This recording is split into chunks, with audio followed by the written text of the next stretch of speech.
Imagine stepping back into a time cloaked in mystery and fear, where whispers of witchcraft stirred the air and accusations flew as swiftly as crows at dusk. You're in Salem, 1692, a small village gripped by panic and paranoia, where the line between reality and hysteria is as thin as a spider's web. What unfolded during these infamous witch trials? Were the streets of Salem truly haunted by sorcery? Or was there something more sinister lurking within the hearts of its people? What really happened in Salem in 1692? And why is this event considered the first recorded occurrence of mass hysteria, with over 150 people indicted, 30 convicted, and 19 executed?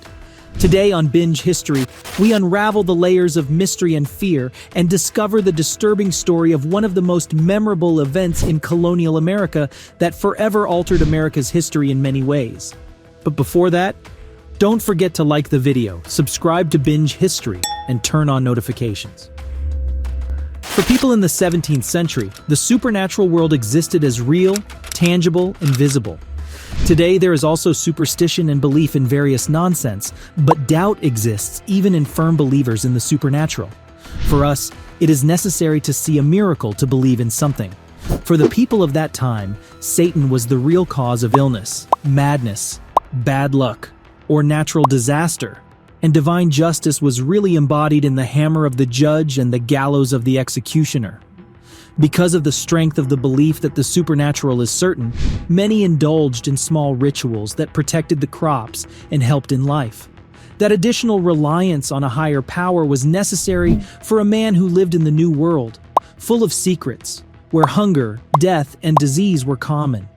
However, sometime at the end of the 17th century, during the persecution of witches in Salem, the prevailing opinion was that there was no such thing as good magic, but that all kinds of witchcraft were the work of Satan. In such a climate, with the firm belief that the supernatural exists and is evil, the Salem hysteria emerged.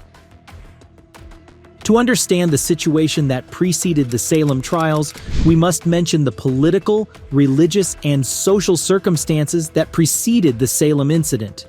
When we talk about the political situation, it is important to know that the English colonies in New England did not always respect and conform to English laws. Puritan Massachusetts was considered the most rebellious colony. Less than 2 decades before the events in Salem, a war was raging between European colonists and American natives. After King Philip's War in 1676, the Native American presence in Massachusetts was reduced. In addition to the problems with the natives, the colony of Massachusetts found it increasingly difficult to bear the firm tutelage from England. The laws and frequent orders from England were understood as deliberate attempts to curtail the power of this colony. The disagreement went so far that the charter of the Massachusetts colony was suspended, and the colony itself was placed under the direct administration of the royal governor, Edmund Andros. Led by Andros, the English behaved like conquerors in Massachusetts. The introduction of Anglicanism further angered the Puritan colonists. After the Glorious Revolution, a rebellion in Massachusetts started, and Andros was arrested. The colony regained its autonomy. The harsh realities of life in the rural Puritan community included the effects of Britain's war with France in the American colonies in 1689, a recent smallpox epidemic, and fear of attacks from neighboring native tribes. Now let's go back to the beginning, to the story of fear, mass hysteria, injustice, persecution, and crime. Let's assume for a moment that we lived in Salem, near the town of the same name in Massachusetts, at the end of the 17th century. Perhaps we should try to see this story from a woman's perspective. Why women? Precisely because women were the ones who were mistreated, declared witches, prosecuted, and executed. Can you imagine, for example, what it was like for a middle-aged widow who, after the death of her husband, was left alone on a 2-story estate dominating Royalside in Salem? A woman who, in the absence of her own family, she had no children with her husband, who died early, helps the poor, regularly attends Sunday services in the church, and is considered a person very attached to the small community of Salem. One such woman will hear on a cold February afternoon during one of the frequent tea parties she organizes in her spare time at her home that something strange happened in her community just a few days ago. Stories are circulating that 9-year-old Betty Paris and her 11-year-old cousin, Abigail Williams, began to exhibit unusual behavior. They screamed, threw things around the room, made strange noises, crawled under the furniture, and bent into unusual positions. She thought of what had been said in the village of Salem for a long time: a witch's job. Another case of strange behavior soon followed. This time, it was 12-year-old Ann Putnam Jr. Our heroine from the royal side was sure that it was witchcraft this time.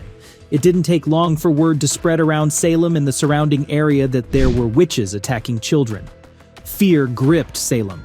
By the end of February, under pressure from local colonial judges, the girls accused the 3 women of bewitching them. They were Tituba, a slave originally from the Caribbean, then Sarah Good, a homeless woman, and Sarah Osborne, an elderly, impoverished woman who rarely went to church. The witch hunt began, and our heroine fully believed in the accusations. All 3 women were brought before local judges and questioned for several days.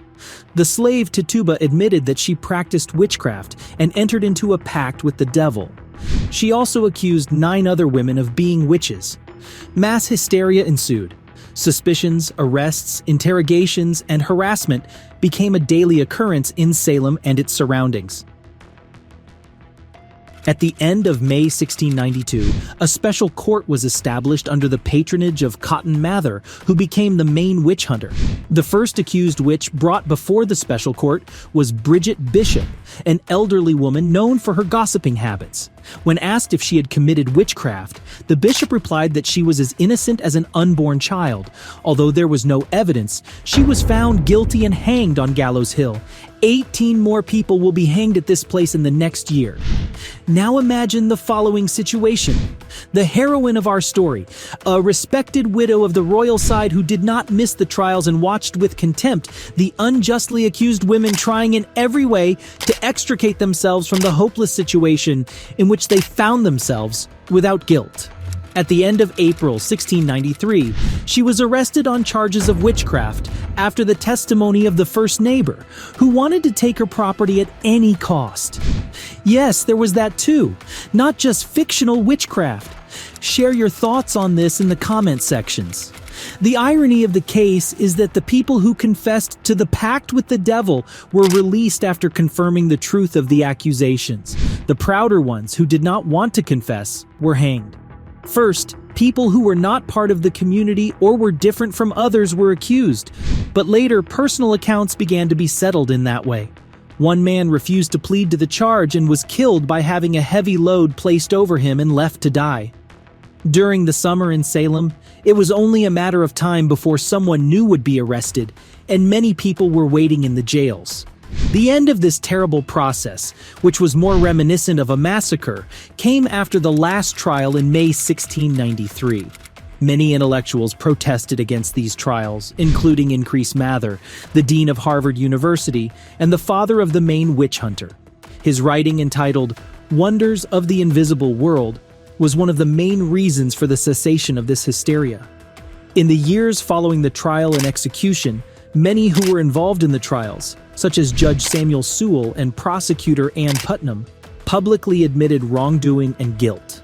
In January 1697, the General Court of Massachusetts set a day of fasting and soul-searching for the Salem tragedy. In 1702, this court declared the Salem trial illegal. The rights and dignity of those accused of witchcraft were restored by a law from 1711. One of the most impressive details related to this terrible event is the fact that the majority of the accused were women. In most cases, women over 40, those who have completed their reproductive cycle, then widows, women who never married, and women who were heirs to their father's estates. It was a terrible time to be alive and a terrible place to live, but this massacre changed history in its own way. Subscribe to our channel and learn more interesting stories from the past.